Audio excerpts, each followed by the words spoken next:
Hello guys, நீங்கள் பார்த்துட்டு இருக்க உங்கள் வெஜ்ஜின் பையன் சேனல். இப்போ நம்ம புட்டி பையன் season number 3 and episode number 4 தான் போயிட்டு வாங்க இந்த எபிசோட நம்ம டீட்டெயிலாக பார்க்கலாம். எபிசோடு எதில் முடிச்சிருந்தோம்னு பார்த்தீங்கன்னா, ஒரே எபிசோடுக்குள்ளே நம்ம சித்தி கை கூடயும் அன்னி கை கூடயும் ஒரே நேரத்தில் ஷார்ட் போட்டு முடிச்சா நம்ம புட்டி பையன். அதோட தான் போன எபிசோட முடிச்சிருந்தோம். தயவு செஞ்சு அதை பார்த்துட்டு வந்து இதை பாருங்க, அப்போ தான் உங்களுக்கு கண்டினியூஷன் புரியும். இந்த எபிசோடு ஆரம்பித்தோடனே நம்மளோட புட்டி பையனை குளிக்க வைக்கிறதுக்காக நம்ம சித்திக்காரி உள்ளே வந்து நுழையிறாங்க பாத்ரூம்குள்ளே. அட் த சேம் டைம் நம்மளோட அன்னிக்காரியும் உள்ளே வந்து அத்தை நான் குளிக்க வைக்கிறேன் அப்படிங்கிற மாதிரி சொல்ல, போன வாட்டியை செஞ்சதே போதும், நீ கிளம்புமா அப்படிங்கிற மாதிரி நம்ம அன்னிக்காரியை விரட்டுறாங்க. நம்ம சித்திக்காரி இல்ல நான் இவனை பார்த்துக்கிறேன், நீங்க தானே சொன்னீங்க சின்ன பையன் கூட பழகிறது எப்படி எனக்கு தெரியணும் அப்படின்னு சொல்லிட்டு, தயவு செஞ்சு எனக்கு இவன் கூட இருக்க நேரத்தை கொடுங்க, நான் கத்துக்கிறேன் குழந்தைங்க கூட எப்படி இருக்கணும் அப்படிங்கிற மாதிரி நம்ம அன்னிக்காரி கேட்க, சே நமக்கு மிஸ் ஆயிடுச்சு அப்படிங்கிற மாதிரி நம்ம சித்திக்காரி ஃபீல் பண்ணிட்டு வெளில கிளம்புறாங்க.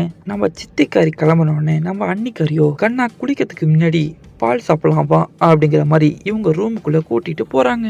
போன இவங்க அவனோட கொஞ்சம் கொஞ்சமாக அவனை பிடிச்சி இவங்களுக்கு தேவையானதெல்லாம் எடுத்துக்கிட்டு பால் கொடுக்கணும்னு நினச்ச இவங்க பாயாசத்தை புழிஞ்சு எடுக்கிறாங்க. அப்படி பாயாசத்தை ரொம்ப புழிஞ்ச உடனே நம்மளோட புட்டி பையனுக்கு வலியே வந்துடுது. வலியில் துடிச்சிக்கிட்டு நம்ம புட்டி பையன் வெளியே ஓடி போய் நிற்க, அப்படி ஓடி போன நம்ம புட்டி பையனை பார்க்க நம்ம சித்திக்காரி அங்கேருந்து வந்து என்னாச்சு தம்பி உனக்கு என்னாச்சு அப்படிங்கிற மாதிரி கேட்க, தயவு செஞ்சு என்னை மாட்டி விட்டுறாதரா அப்படின்னு சொல்லிட்டு நம்ம அன்னிக்காரி உருக்கி கேட்பா. ஆனால் அது எதுவும் நம்ம புட்டி பையனுக்கு தெரியாது. ஆனால் கஞ்சாடையில் காட்டுறது வேற லெவல்லே இருக்குன்னு சொல்லலாம். நம்ம அன்னிக்காரிக்கு செம சாட்டிஸ்ஃபேக்ஷன், நல்ல வேலை இவனை நம்ம காட்டி கொடுக்கல அப்படிங்கிற மாதிரி தோணிக்கிட்டு இருக்க. அட் சேம் டைம் இவனால் நம்ம காட்டி கொடுக்கவே முடியாது அப்படிங்கிறது தெரிஞ்சுக்கிறாங்க.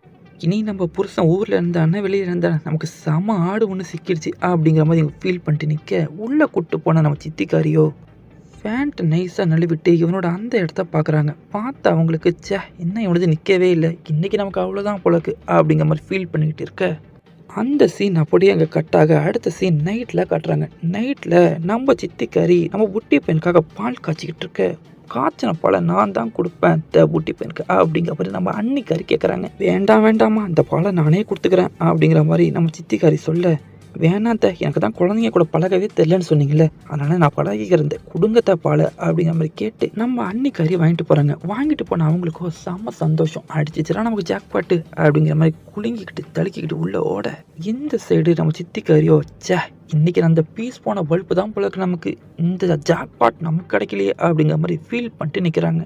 அப்படி அந்த சீனை கட் பண்ண உள்ளே போன நம்ம அன்னிக்காரி என்ன செய்வான்னு சொல்லவா வேணும், வேற லெவலில் மேட்ரு போட்டு என்ஜாய் பண்ணுறா. இப்படி இவ ராத்திரி நேரத்தில் மேட்ரு போட்டு என்ஜாய் பண்ணிட்டு இருக்க, மேட்ரு சீன் கேட்டாலே ஓடி வர நம்ம தங்கச்சி அங்கே ஓடி வந்து பார்க்குறா. ஓடி வந்து பார்த்த நம்ம தங்கச்சிக்கு, அண்ணி என்ன பண்ணுறீங்க அப்படிங்கிற மாதிரி கேட்க, நான் என்னடி பண்ணுறது, உங்கள் அண்ணன் வேற ஊரில் இல்லை, தனியாக இருக்க எனக்கு ஒரு மாதிரி ஆகாதா, சூடு ஏறுது, அடக்கிறதுக்கே வந்தான், நான் அடக்கிக்கிறேன், நீயும் ராத்திரி நேரத்தில் உன் ஃப்ரெண்டுங்கெல்லாம் அவங்க பாய் ஃப்ரெண்டு கூட என்ன செய்கிறாங்கிறத பார்த்து உன் சூட்டை தணிச்சிக்கிறேங்கிறது எனக்கு நல்லாவே தெரியும், இனிமே அது தேவையில்லை, இவன் கூட ட்ரை பண்ணு, உன்னோட கண்டித்தன்மை இவன் கூட போட்டோம் அப்படிங்கிற மாதிரி சொல்ல, நம்ம தங்கச்சிக்காரி அப்போ நான் ஒன்றும் செய்யாமல் அந்த இடத்த விட்டு கிளம்பி போயிடுறா. அப்படியே அந்த சீனை கட் பண்ணால் காலை விடிஞ்சிருது.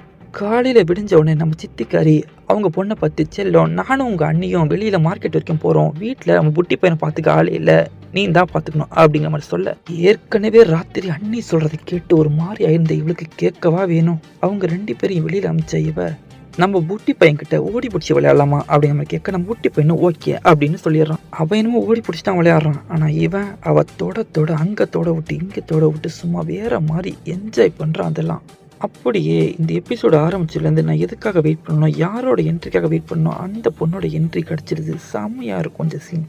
அப்படியே இந்த எபிசோட முடிச்சிடறாங்க. அடுத்த எபிசோடில் சந்திக்கலாம். அது வரைக்கும் டாட்டா பை பை.